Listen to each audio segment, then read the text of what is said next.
my friends, welcome to my channel. If you're new here, I'm Zita, and on my channel I do DIYs and makeovers on a budget. And don't forget to follow me on Instagram, Facebook, and Pinterest at OakWell Home. So let's get started on today's DIYs and see what I've created. Today I'm participating in the third Thursday Thrift Flips hosted by the Rusted Willow, Rustic Chicks Design, and co-hosted this month by Shabby Meets Bling. And this month's theme is Christmas in July. So once you finish watching my video, don't forget to go in my description box where you'll find a link for all the other amazing creators. So let's get started on my DIYs today. Up this little frame from the Dollar Tree, and it has some metal XOX in there, so I'm assuming that it was maybe a craft for Valentine's Day or something, or maybe it was stuck on there and came off. So I took that off, and yeah, so maybe there was a piece of glue there that I took off it, but anyway, it worked well for a little Christmas sign that I'm gonna make.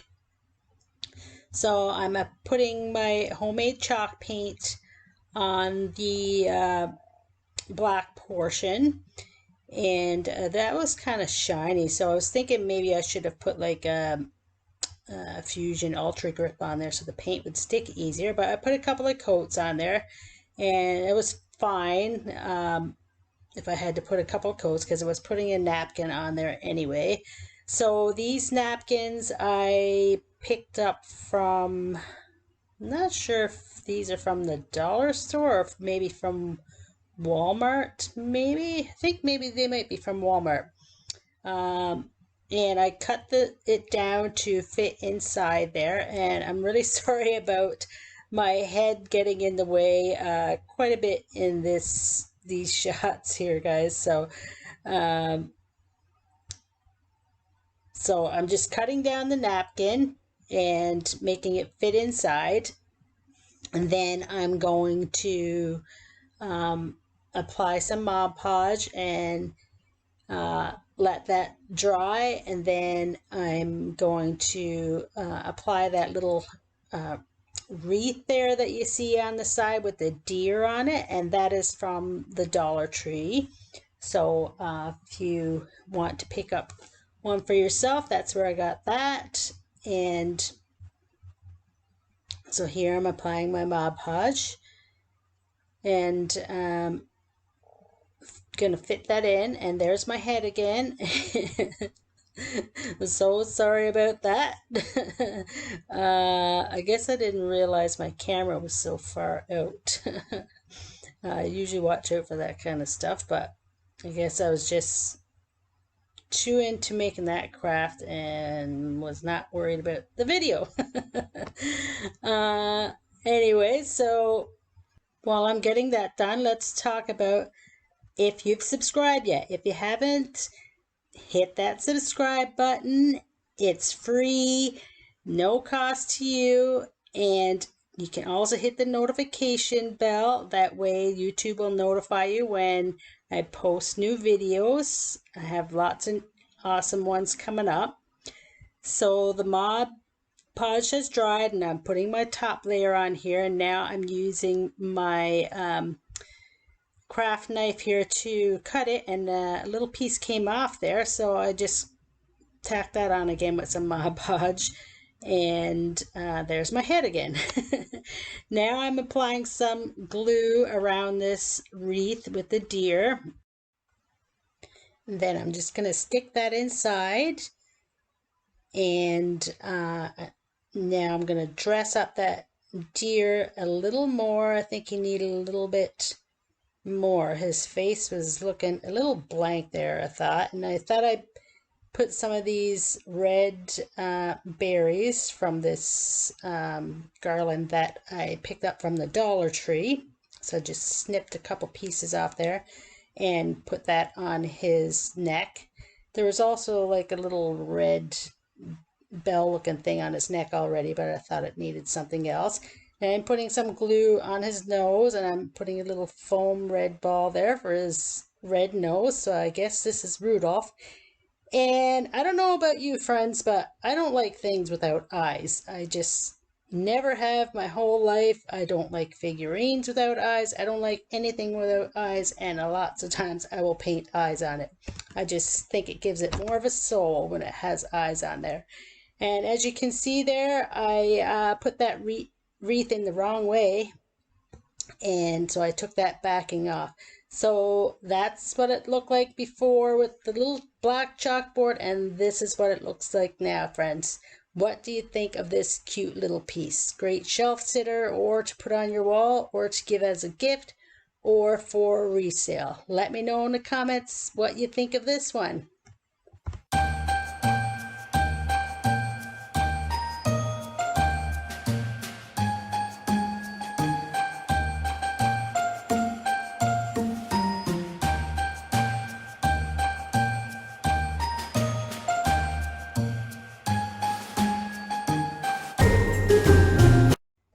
For this ornament, I'm going to be making this whimsical snowman from these blocks that I picked up at the dollar store. So I'm just going to paint them all white first and then let them dry. I think I gave these a couple of coats of white paint because I wanted it solid white.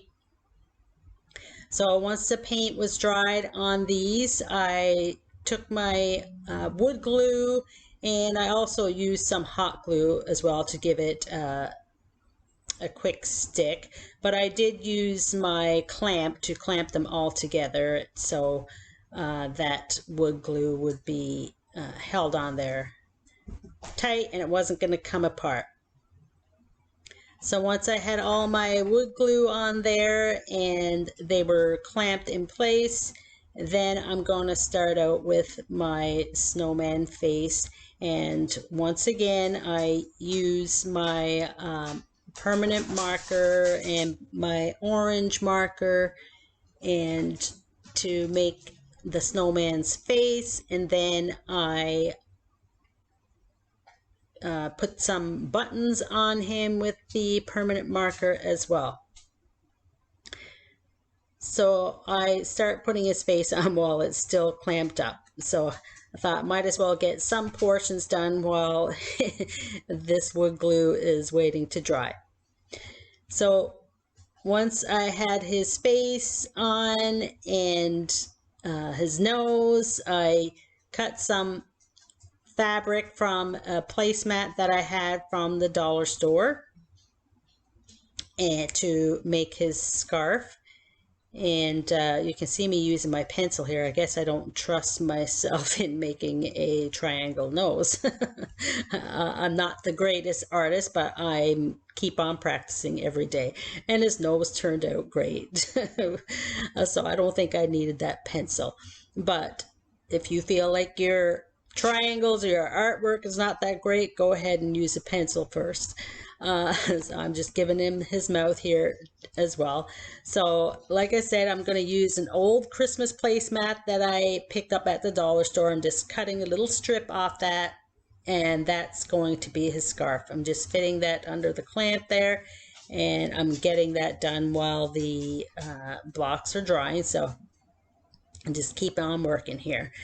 I'm just going to glue that scarf in place so it doesn't come off, and I'm just giving the bottom of the material some fringes, just cutting some fringes on the scarf just so it looks more like a scarf. And then I'm going to glue that in place, and it looks like I put his buttons on his body with my black permanent marker afterwards. I guess I forgot to put some buttons on him first. So I had some twigs in my fall decor there, so I just took one of those out and clipped it down. Now I'm going to make some arms for him as well. So I'm just going to take my drill and drill some holes into the side there and hot glue his twig arms in. Now you don't have to do this if you don't want to, but I feel that the twigs make him look more whimsical. What do you think? And once those are glued in, now I want to give him his buttons on his tummy. And then I feel like he needs a hat as well. But in order to hang this ornament, now this ornament, because they're square blocks, you could just set them on a shelf, or use them as a shelf sitter on a tiered tray. But I'm just putting this hook in, and I just screwed that in. It's one of those little picture hooks. Then I put some hot glue, and I put one of those pom-poms on there again. I think I made that burgundy. And then I'm putting my twine through that silver hook that I put on there. And you can't really see it because it's behind that pom-pom. And then this one is finished. Well, no, I'm just going to put another little white pom-pom. That's going to make his hat look more real. What do you think of this one, guys? Isn't he adorable?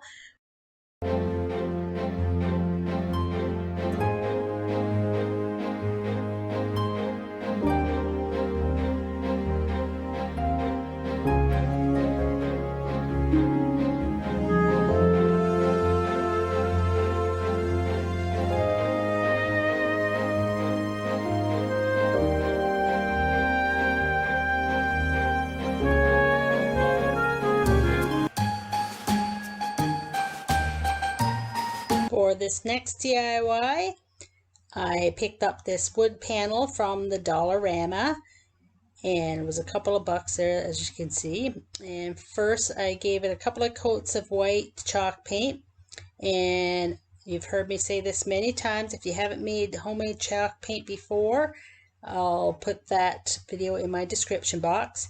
Now I'm pulling out a napkin here from my binder of napkins, so subscribe and you'll see a bunch of projects being made with all those napkins that I have. And I will leave a 10% off coupon code in my description box. I got a lot of these from Ninny Napkins. Some I get from the dollar store as well, or Walmart. But these ones are from Ninny Napkins. Remove all 3 plies of your napkin. If you don't, it's going to bubble up and it's going to ruin your project. So make sure you get all those plies off. Sometimes they're 2 and sometimes they're 3. These are 3. So once that's done, I'm using the iron-on method with this one. And I'm applying a thick coat of Mod Podge. I'm going to let that dry overnight. You don't have to wait overnight. You could probably let it dry for a few hours and try this iron-on process here. So I'm putting my thick coat on, and once that's dry, I am going to iron on my beautiful fox napkin. I absolutely love this napkin. It's a fox in the winter time here. He's got some snow on his face, and almost couldn't give this one away. I gave this to someone for a gift. And but I had a hard time parting with this one. It turned out so great, and I just love the picture of that fox. Let me know in the comments what you think of this beautiful picture. He has such a sweet, beautiful face. So here I'm putting parchment paper over the top of the napkin so you don't burn the napkin, and the Mod Podge has dried. So what this iron heat in the iron is doing is reactivating that glue and making the napkin stick, and it comes out so beautifully smooth. And there's no don't put your iron on steam setting. So see how smooth that turned out. Now I'm using my Polyvine wood varnish, and I'm using a very, very soft brush here, but this is one from the Dollar Tree, and I think some of the hairs were coming off this one, but they kind of, kind of worked out well because they blended in well with the color of the fox, but otherwise it would have not looked good. But a few pieces of hair came off that brush. I don't think that was in the print of the napkin. So here I'm mixing up some my homemade chalk paint and some baking soda. I'm not measuring anything out. I'm just making a thick paste here. I added some more paint in here as well to just thin it out a little bit more, and I think I put a little bit more baking soda in after this. but I'm making a thick paste so I can put around the frame, around that napkin, because you know it looks like I just stuck a napkin on a frame, and if the napkin was the size of the frame, that would be okay. I could just leave it like that, but I didn't want it to look like I just stuck the napkin into the frame and didn't finish it. So around the napkin, I'm going to create a beautiful border, and you'll see how amazing this turns out. And you're going to want to try this technique because it's so awesome. So it's kind of looks like it's a snowy border, and it really works out well for this print because I thought it really ties in nicely with this fox with the snow on his face, and the border kind of turns out to look like snow. So what I'm doing is applying this all around the frame. Now this did kind of start to harden up quickly, so I think if I was to do this again, I would put a little bit more paint in it and less baking soda, but it turned out amazing. So I'm applying this all around the napkin, all around to the edge of the frame, and once that is dry, and I let it dry overnight, and then I'm going to come in and give it a few coats of wax in some different colors so I can match up the beautiful face of that fox. So this is what it looks like. This is before it's dry, and you'll see coming up here what it looks like again once it's dry. So it dried really hard. Now a little bit of that will brush off because it's, you know, it is baking soda and paint. So, but doesn't it look like snow? So here I'm applying a clear coat of wax because I'm going to be applying some antiquing wax after this. And what the clear coat does is, you know, gives you room to be able to wipe off some of the antiquing wax if it's too dark. And you'll see here that it does kind of turn out a little darker than I wanted it to look. So this clear coat really gives you the room to remove some of that wax. So if you have a project and you don't want to put too much dark wax on there, put a clear coat on first, and this will help you out with that. It will allow you to remove some of the dark wax if you want. So once I put this antiquing wax on, I thought it was a little too dark. I'm dabbing some off here, but I still thought it was too dark even after dabbing some of it off. So what I'm going to do after this is I'm going to apply some white wax, which you'll see coming up here.